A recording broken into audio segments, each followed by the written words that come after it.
බඩක්කිනි මොකද කරන්නේ? බලමු. මේ තියෙන්නේ අලුත් රෙස්ටුරන්ට් එක. සංසුසම්. ඕකේ. මොනවද දාන්නේ? Chile paratha. Chicken fried rice. කීයද දන්නේ නැහැ. දම්. බඩගිනි අප්පා බඩගිනි. ඕකේ. හෙලෝ. මේ සංසුසම් රෙස්ටුරන්ට් එකද? මේ මට දාන්නකො මේ හොඳ චිකන් රයිස් එකක්. දැන් එන්න ඕනේ.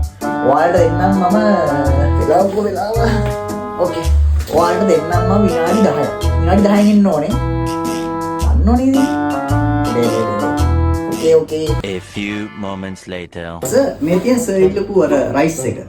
සම්සුසම් එකෙන් දෙන උණුවෙන්ම දෙන hot spicy rice එක මහත්තයා. මේක ගන්න මහත්තයා.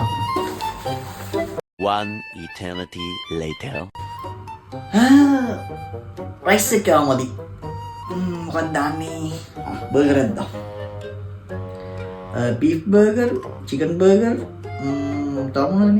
omelette burger, chocolate burger තියෙන්නේ. chips burger. දාමු chicken burger එක. සංසුසම් රෙස්ටුරන්ට් නේද? ඕකේ. මට දාන්න තව chicken burger එකක්. ඉස්සෙල්ලා ඔඩර් ආවා. මේ අනිත් ඔඩරේ ඉක්මනට එනව නේද? ඔව් බඩගිනි. ඉක්මනට එවන්න. chicken burger. A few moments later. මහත්තයා මේ එකපාරට ඕඩර් එකක් දාන්නම් ඕඩර් එකක් දාන්න. සැරින් සැරේ ඕඩර් දාන්න එපා මහත්තයා. බලන්න අද දවස් 5 දින ඕඩර් එන මහත්තයා වාගේ. මෙහෙම එන්න පුළුවන්ද අපිට? මේ මහත්තයා මේ වැඩි කතාවක් නැහැ. මම මගේ රයිස් කුකර් එක ගෙනාවා. තව කට්ටි දෙකක් ගෙනාවා. හැන්දක් ගෙනාවා. මහත්තයා කිචන් එක කොහෙද තියන්නේ කියන්න. මම මහත්තයා අවශ්‍ය කරන දේ හදලා දෙන්න. මොන මගුලක්ද මේක? යා ඕඩර් කරන එක කොහොමද ඕඩර් කරන්නද? අපි මිනිස්සුයෝ තේරුම් ගනි. බූරුවා.